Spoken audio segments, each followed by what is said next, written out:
కోనసీమ జిల్లా కాట్రేనికోన మండలం కొండలేశ్వర గ్రామంలో వేయించేసినటువంటి శ్రీ పార్వతీ కొండలేశ్వర స్వామిని మనం ఈరోజు దర్శించుకుందాం.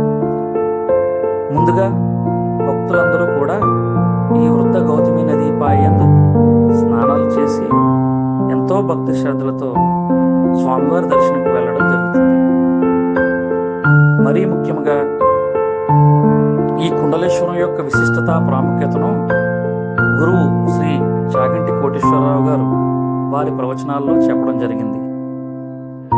కాశీ దర్శనం పూర్తి ఫలం పొందాలంటే కుండలేశ్వరం నందు ఏం చేసినటువంటి శ్రీ పార్వతీ కొండలేశ్వర స్వామి వారిని దర్శించాలి.